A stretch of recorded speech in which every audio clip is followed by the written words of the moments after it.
There is no gas. It's electric, yeah. There's no gas. Welcome to the episode of Jay Leno's Garage. We have today an exclusive, a car that has yet to appear anywhere, at least in the United States. It is a 2020 model. It is a Mercedes-Benz. It is a EQC. What does that mean? We will find out, but it's a revolutionary car for Mercedes-Benz. Let's bring in our Powertrain Testing Engineer. Is that correct? That's correct, yeah. Bastian Schult, right? That's right. Good to see you, my friend. Yes, Thanks. okay. Well, this is pretty exciting. So tell people what we have here. Fully electric? It's completely fully electric car, the brand new EQC, like you just told us. We're going to introduce it somewhere in 2020 here in the US. And it's the first battery full electric car under the new brand EQC. And what does EQC stand for? It's electric intelligence. It's coming from our core competences or our core values like intelligence and emotion. Right. So, and this is like, yeah, make something cool for the electric car. Okay, very good. And I guess it's, what would it be, a crossover, an SUV? We like to call it a sporty SUV. Yeah. Okay, okay. So, like most electrics, I mentioned everything is below the axle all the weight, right? So obviously it's going to handle pretty good. Is it two-wheel drive, all-wheel drive? We have an all-wheel drive here. All-wheel, okay. Yeah. Single engine, dual engine? We have two engines, one on the front axle, one on the rear axle. They are almost the same, like each of them has 150 kilowatt power. So, and in the total we have a system power of 300 kilowatts. So 300 kilowatts translates into what kind of horsepower? Slightly more than 400. 400, okay, okay. All right, interesting. And the range is about what? We have only right now the European cycle, and there we have... nothing official, just okay, an idea. And we will do more than 200 miles. Okay. Yeah, round about 220 something. Okay. And you know, Mercedes has always been a leader in innovative stuff. I remember I think the Mercedes diesel, that was the first passenger car. Then in the, I remember the 70s, they went crazy with the Wankel engine. That was going to be the next thing. And of course the Wankel never really, Mazda made it go, but nobody else could get it to go because the fuel mileage was not good and was not particularly efficient. But electric seems to be the future, isn't it? I imagine Germany will probably be very strict in terms of restricting polluting cars, right?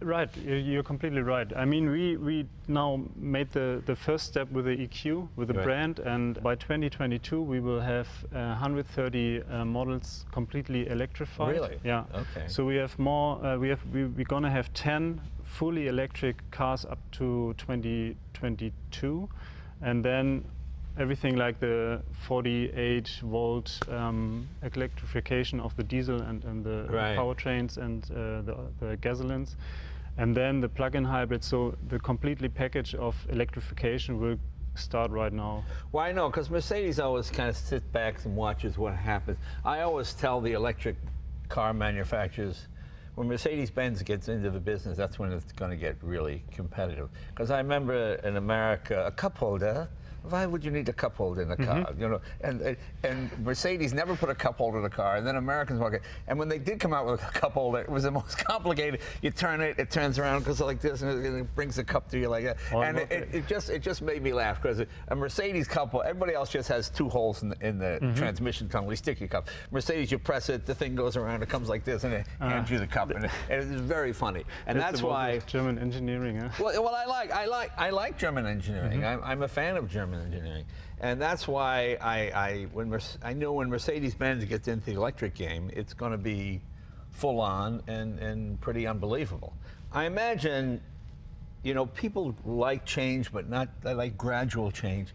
And to me, it looks like a Mercedes-Benz, except it's all electric, as opposed to coming out with something. You know, you can't introduce something before its time. You know, when the Chrysler Airflow came out, it had this sweeping front end, and people went, "Whoa, what's that?" It was too much, you know, because electric cars can look different because they don't need radiators and grills and stuff. But people like the look of you have to ease into it. You know what I'm saying? That's what I mean. This looks like it could be a gas car, but it's obviously all electric and more efficient and more space or less space because of the batteries. Almost the same, actually. I mean, we made this completely new platform, but we to can fix it in the plants in Germany and also in China and the US. We installed just the battery beneath or underneath the car. Right. But below that, or in the normal cabin, we have more or less the same space like the normal cars. And I imagine you have the regen. Is that adjustable? It is. As a default version, we have a automized recuperation using camera information, using the data from the maps and everything, and then you can choose another 4 fixed recuperation, from very strong recuperation until just rolling on the street. So obviously your brakes last twice as long, because when you slow down, you pull the regen and you're putting electricity in. You're not wasting your brakes, so you're not hard on the pads or any of that. You can do it automatically, like the default version, but then if you maybe going down the valley or from the mountains, and you can use a very, very strong recuperation, and then you just choose it with the pedals. Right. Now, does an electric car like this have a reserve? You know, a lot of people will drive until it says empty, and then how much do you get? How much of a warning do they give you? We have a normal warning scenario, which is comparable to the gasoline engines. So you get a warning, I don't know, something about 30, 40 miles or 50 kilometers, and then you get be warned. So I think you get warned 3 or 4 times. So. Okay. Where is your where do you plug in to charge? On the other side. On the other side. Yeah. Okay. Let's see.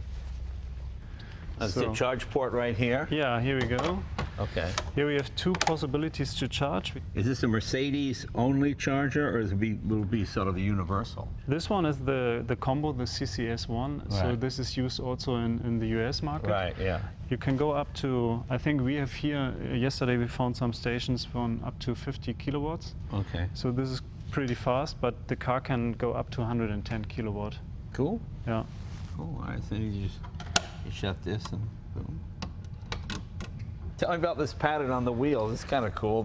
What does the blue signify? The blue is, as you see, the EQ, the color, to create it a little bit, like you told us, the car is looking like the normal Mercedes. It's not very specified for the electric vehicles, but we have created this lovely blue rims, and we have the same blue on the EQ badge on the side. Yeah. And so we try to get the blue into the car. And it's important that it look like a Mercedes to the customer. I mean, if you come out with something totally different, it just people like the Mercedes name, they like the Mercedes quality, so it's got to look like what they perceive a Mercedes to look like, Yeah. So it's sort of evolutionary as opposed to revolutionary, because everything looks Mercedes-Benz. It must be very frustrating for you guys, because people don't read a handbook. They don't pay attention. They don't. Somebody called me the other day and they said, a light came on in my car. What should I do? I said, what does it look like? He said, it looks like a little gas pump. I said, well, you're almost out of gas. But I have a meeting to go to. I said, we got to put gas in it. I don't have time. I have a meeting. I know, you're not going to get to your meeting unless you put gas in the car. And I went, oh my God, trying to explain a complicated vehicle to this guy would be unbelievable. So the trick is to keep it as normal Mercedes-Benz as you can, and just sort of ease people into the electric thing. How was the electric car perceived in Germany? Because it took a while here. People are somewhat suspicious. I mean, the same as like in Europe, like all over the world. It's a new thing, a big thing. I think we have to deal it, and we want to deal it, and I think it's a good story. But you need the infrastructure, and you need everything, so the people get used to it, and it's not the normal behavior like traveling from here to San Francisco. You normally go to the gas station, just fill in some petrol, and then you continue in 10 minutes. So actually we had a road trip yesterday with this car from San Francisco down here to LA with this car, and it's not a big problem. It's fun driving, and it's very calm inside the cabin, so it's not the combustion engine you will hear, so it's very, very comfortable driving. Now I noticed it has normal big tires, and when electric cars first came out in the United States, they always had these very small, 50-pound pressure, hard, you could get the most mileage. Bicycle, yeah. You don't need special tires anymore for electric cars. No, what we made some aerodynamic rims, but the people want to have nice rims. So we want to create a package that is efficiency with the rims, but also the people like to buy. An electric car can always be more aerodynamic than a gas car because the air doesn't need to flow through it. You don't need to go into a radiator. You don't need diffusers because you have a muffler and it's got to go around. You can be smooth all the way around, so your coefficient of drag is a lot less. That's what we did. I mean, looking from the front, it's a little bit more closed than the normal Mercedes. Well, this is probably the most dramatic angle, the front with the big, and this illuminates, doesn't it? Yeah. In the front, yeah. Okay. Only in the US. Oh, is that right? Yeah. Yeah. Okay. Special gift for the US market. So we have the Illuminated Right. star. Yeah, you see it's not completely closed. Maybe you from some other electric vehicles, it's closed up a little bit more in comparison to our combustion engines. We don't need the complete air while driving for the electric vehicles, but you need the air for the cooling of the battery. Right. Sometimes in the hot summer driving, but not mostly for driving. It's mostly for charging while you're parking. Oh, okay. So then you have a lot of heat on the battery, and you have no air inside. Does it have fans that come on while it's parking? You have a fan, so that you can get in the air while you're parking and charging. Okay. The big advantage with this front, we have a little bit more efficiency on the aerodynamics, and the seamless design will. So what is the coefficient of drag on that? It's 0.28. Okay, well that's very good. I mean, It's very good, yeah. I think it's one of the best in the class. Yeah, because like I have a Lamborghini Countach over there, and people think that's aerodynamic. And Okay, it's like it's like a brick. A wedge is like a brick. It's like you push in the air. But what looks aerodynamic is not aerodynamic. I mean, a teardrop is the most, or a raindrop, I guess. And this sort of has that feel to it. And because the air does not have to stop and cool the radiator, it can go around it and go through it. That's it, yeah. Yeah, because I mean, aerodynamics is another whole. I mean, the amount of thought that goes into having this little crease here, it's there for a reason, correct? On the bonnet we have this for reasons, for efficiency reasons or for aerodynamics, but on the side we have a very seamless design, so this is best of both options. You have an aerodynamic advantage and it looks very, very clean, Yeah. So. And what's under here? Can we open this? Yeah, we can open it. I just have to go to the. Yeah. To open it.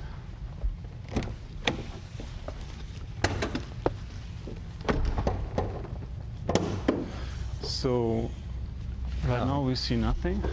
Yeah, not like it. Another one. Yeah, another blue stuff here. Okay. But then if you open it, wow. now you hear a little bit of the cooling. Yeah, it looks like the flux capacitor of the DeLorean. Maybe. Wow. Okay. When you remember, we have so much power in it. Normally, you would have been at least a 6-cylinder or 8-cylinder engine under it. So it's very, very small in comparison to normal combustion engines. This is the powertrain, the electric powertrain, and we installed it into this subframe. So this is like almost a roll bar for the engine. This is okay, and this is like your ECU or what you call this is the electronics. This is the electronic. Okay, and your coolant flows where? That's down below. Yeah, underneath into the battery. And this is a radiator of some kind. Cooling? Okay. So this belongs to the cooling. So this car is built in Plant Bremen on the normal ongoing production of the series production cars, on the normal GLC and C-Class and everything. And this can go on the same assembly just with this subframe. I see. Okay. Wow. I mean, it's extremely complicated, but once you explain where everything is, very cool. How often would you change the cooling fluid, or do you ever? As long as, I mean, we are doing a lot of testings. Yeah. But normally, if you do a normal behavior, you don't have to refill it as often. And does it run like an antifreeze, or does it run a glycol? So we have some antifreeze in it, but it's the normal usable we use for the series production cars. Okay, very cool. So nothing. So there's really no maintenance on this car at all, other than maybe brake pads occasionally, right? And even them, maybe because you have this recuperation, you never use the brakes here as often as on the normal cars. Right. I mean, that's what's kind of fun. I love the paddles because when you come to a light, you just grab the paddles and you're using it basically as a handbrake. It just slows you down, and you just put your foot on the pedal once you stop. That's why we use the pedals, because this behavior, you have a normal engine and you go down the mountains, you're using a lower gear to brake your car, and here's the same. On the you choose a lower gear, stronger recuperation, and so you have the same behavior on the electric car. So we have this same setup in the back as well. Okay. It's the same motor or a different motor? It's almost the same, slightly different, some different parts, but only because we haven't, we would have problems with the package down there, but it's the same engine, so same 150 horsepower. Now I hear things. The cooling is working. Okay. Because it's still ready for drive. Yeah, that's funny. Yeah. So it's so there's no battery disconnect switch on this. No. So you have this this powertrain on the front and on the rear. Same thing on the rear. It's a single speed gear. Oh, it is single speed. Huh? Yeah. Because there's really no transmission that can take the amount of torque that these engines put out. I mean, I remember years ago, 10 years ago, Elon Musk came by here with the Roadster, and he had a gearbox in it, and I put it in second, and it just broke. And then they went to a single speed because there was no advantage to having a gearbox other than it'd be fun to shift. But it was just, the engine had so much torque that it couldn't take it, you know. Very cool. Well, it looks complicated, but once you look at it, well, it begins to make sense. It doesn't seem that complicated at all. Pretty straightforward. It will be completely assembled from another plant, from the powertrain plant in Hamburg, and this whole body is coming to the plant, to the assembly line where the car is on, and then it's only one single station for if you go into this car with a 6-cylinder or with this. So it's very flexible on the production side. Now you explained before, you mentioned that this is more efficiency and the rear engine is more for power. Correct. Explain what you meant. So the engines has different kind of windings. So we have here the 5 windings for the most efficiency. Right. So if you're driving just down the alley in the city, cool driving, then the car will only go with this one. Okay. So this is the single or the only powertrain which. So that means these front wheels are driving and those are freewheeling in the back. Yeah. Okay. So, and if it's going more dynamic, or if you need some more power, then so if I step on the throttle all the way, then it kicks in. Yeah. Okay. Oh, that's interesting. So and this have 7 windings then. Cool. Well, let's. Can we take it for a ride? Sure. Let's do it. Here we go. Let's shut that. Cool.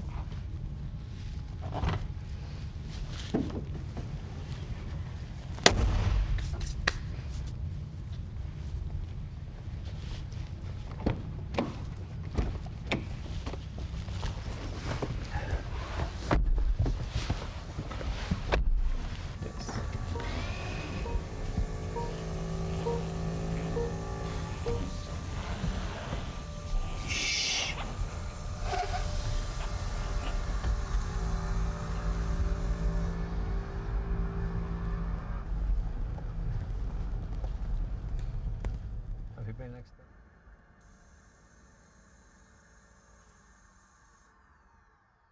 Obviously extremely quiet, and this being a European model, the dash is all in German. There's some English here, but this is not an American spec. No, it's completely German or European. That's it. Yeah. It's a completely German European version of the car. Right. Now you just have a 5-week-old daughter, correct? That's it. So by the time she's able to, what's the driving age of Germany? 16, 18? 18. 18. So everything should be probably fully electric. She probably won't even know what internal combustion car. She don't have a clue what combustion engines is as soon as she will drive any car. And maybe she will get more convenient with all this stuff like some others. Now, okay, so when I want to brake, I pull both these back or just one? Actually, you see it down there. This is now rolling. So D plus is like the most easy, so no recuperation. Okay. If you hit the left one, Yeah. turn it or pull it. So now you have a different one. This is slightly, little bit more recuperation. I see. Then turn another one. And that's max. This is maximum. This is very Okay. one pedal feeling. Like, Okay. You know what it's like? Remember on your bicycle when you were a kid and you had that little generator that rubbed against the tire? And the faster you went, the brighter the light got. Well, that's basically what this system is. Imagine as you were slowing down, you push that little motor against the tire harder. It would grip more and it would put more electricity back in. That's basically what it would. And you just get used to doing 1 foot driving. Like, see right here now. Normally I step on the brake, but now I just take my foot off the gas. And hey, I'm making a couple of amps of electricity there. But if you're someone who likes a gas car, so you can go this way and just see, now I'm just rolling. Now I'm just rolling. And you get less regen. But it's a good way to save your brakes, or if you're going on a steep decline, that's it. you just put it in that and let it just make energy. I know coming down Coldwater Canyon in some electric cars, I'll pick up 2 or 3 miles because it's a long grade, and you got 6 miles left. Oh, and I got 8 miles left. Yeah. So it's almost like somebody's pouring gasoline in your that's tank it. as you're going along. I mean, it's really fascinating, and this really is the future. You know, I don't get the hydrogen thing. It costs more to make hydrogen. That's we already true. have the infrastructure for electricity. Yeah. I mean, it exists already. Obviously, we need to upgrade. And Germany has really embraced the electric thing, haven't they? I think so, yeah. I mean, it's a very green. I mean, they're very green. I mean, oriented. there's still a long way to go. Yeah. Like all the infrastructure it's growing every here and there, and the building, they're pretty busy building up infrastructure for the charging points. Now, in Germany, do you get credit for buying an electric? Here in America, like in California, you buy an electric car, you can get anywhere from $2,500 to $7,500 back from the government. Do they have that in Germany? We had programs like this, yeah. Actually, I really don't know how exactly they work, but you also get a tax refund or something like this. Right, and, right. You can give your old cars back to the dealers and then also get a little bit like refund. Okay, here we are here. Here's what's happening. That's it. Okay, this is where the energy is going. Here you see on the energy flow. Now we are just idling. We are only working with the axle on the with the powertrain on the front axle. Right. And if you would now hit when I the take throttle, my foot off the gas, now it should. Yeah, it's okay, you see it putting some electricity. Prototype. Right. See, now we're in essentially economy mode, for lack of a better word. So we're just using a minimum amount of electricity to move the vehicle. If you step on the gas, suddenly, okay, it throws the cameraman in the back, and it transfers the power to the rear. So it's all done for you. I mean, the fun thing with electric cars is at least they call it in the States hypermiling, where you try to get up to a certain speed, back off, coast, try to put in as much electricity back into the vehicle as you can. And it actually works. You have this fun driving. You know, the electric powertrain has a characteristic which is very lovely to drive because you have the torque from the beginning, and it's very, very nice. But if you have to go for a long distance drive, you don't want you want to have maximum of your electric range, and so the behavior of the driver is very important. Right. I mean, as faster as you go, the bigger problem do you have with the electric range. Because if you go full speed, we can go up to 180 kilometers an hour. Right. But it doesn't make sense if you want to travel a long distance, because then you're running out of energy. But I always say, for new technology to succeed, it can't be equal. It's got to be better. And you know, that's where, like when the electric cars first came out, the jokes were always how slow they were. Yeah. And electric cars really aren't slow. No, it's just that they were made slow to get more range. But now the batteries have improved. I mean, almost any electric car will blow a gas car right out of the water. I mean, it's unbelievable how fast it is. And you just travel silently. You know, the absence of noise is almost. That's one of the biggest advantages. It's very calm driving. You know, it's you don't have the combustion engine. You don't have the normal noise you get used from the cars like you used before. But this is very comfortable, and it's very. I mean, we are riding here a prototype, so a pre-production car. Right. So it's even getting more silent. Yeah. And yeah, you hear a little bit of whistling from the wind. Now, have you always been an electronics engineer, or were you automotive? I started engineer as well? mechanical engineering actually. Yeah. So I started in the old world. Right. So when your daughter will say, you know, my dad actually worked on gas cars. Yeah. You'll be like the old guy. Uncool. Yeah. She will definitely in 18 years when she will going to make her driver license. The world is maybe. I don't think we have a lot of combustion engines. It'll be on a the street. museum. Yeah, maybe. And this will be the future. Yeah. I mean, the car has changed more from 2005 to now than it did from 1900 to 2005. Definitely.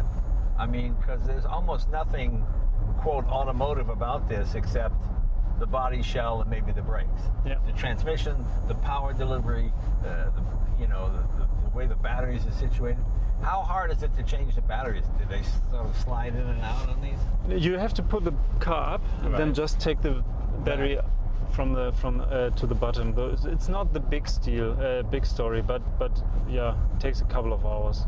And most batteries, I mean, Prius has been around, what, 15 years, something like that, and most are still on their original batteries.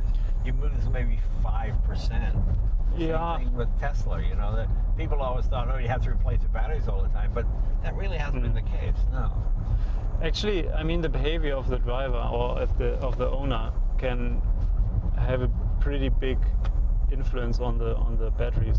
I mean, if you're always charging DC fast charger, it's not very good for the battery. Right. If you go always up to 100% and leave it for a couple of days without any driving, it's not very good. So if you find a sweet spot, something you don't, I don't know, your normal distance to go to the work is 20 miles. Yeah. You don't have to charge up to 100% state of charge. Well, you can batteries go like to be no less than 20%, no more than 85%. Correct, absolutely, yeah. That's true.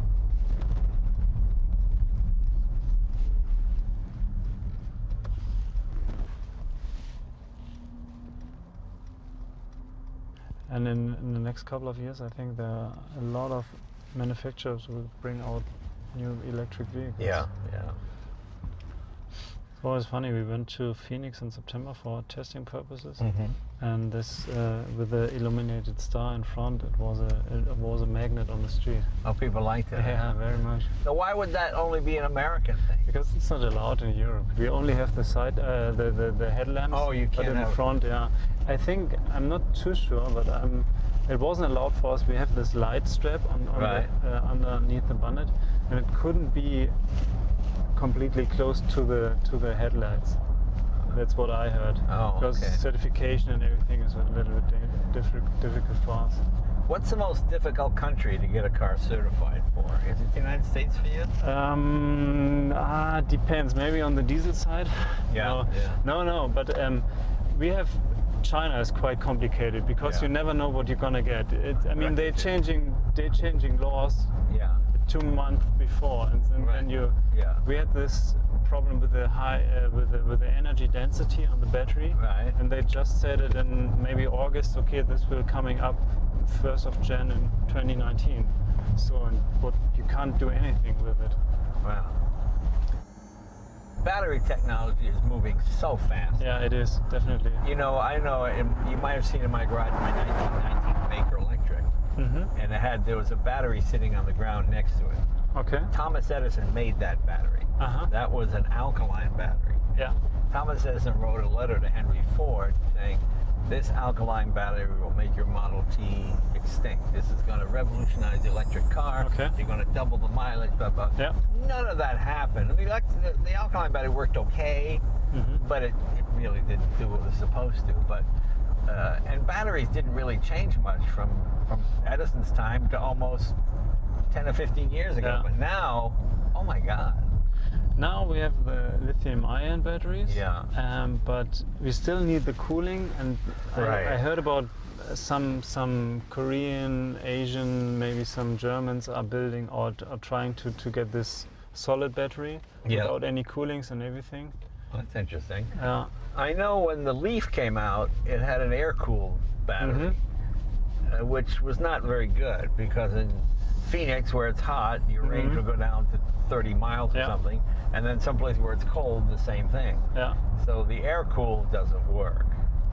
If you drive this on the coldest German day Yeah. and you park it in your garage, Yeah. which is not heated, will the car keep the battery heated, or is that not necessary? The battery itself, we have chemical reactions within the battery. Right.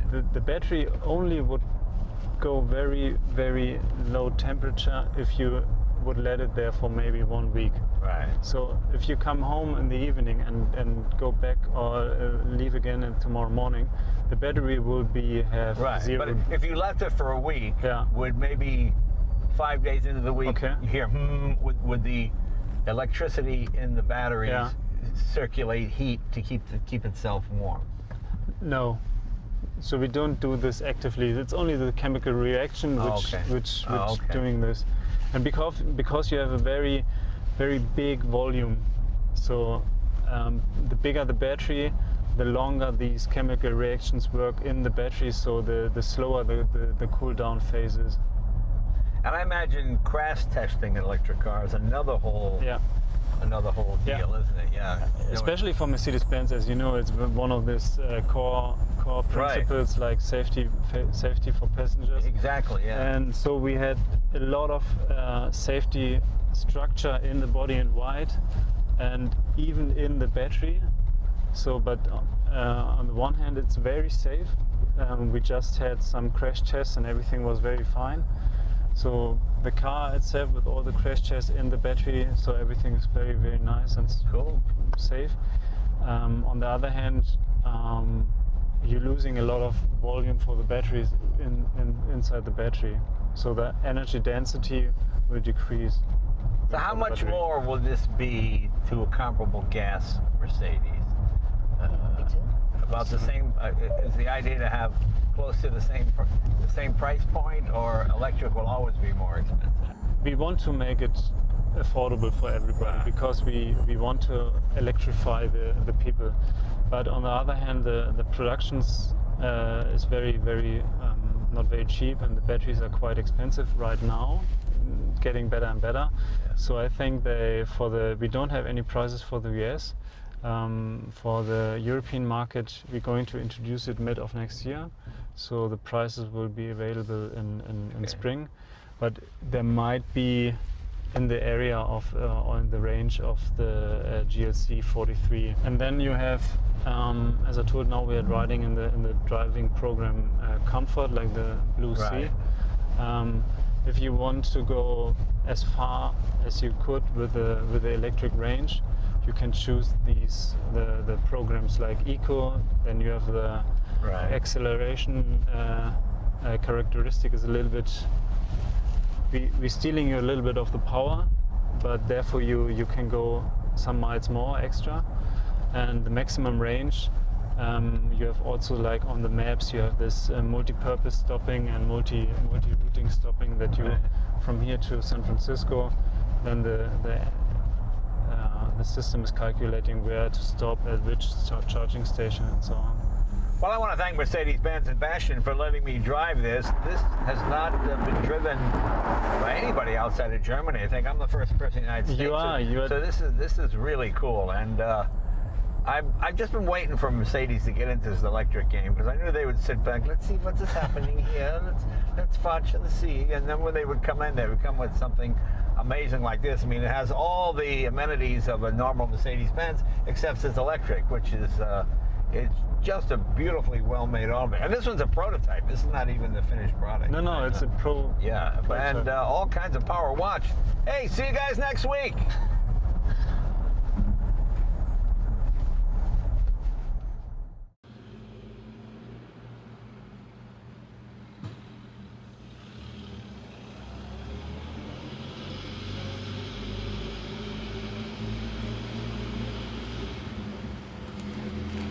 you.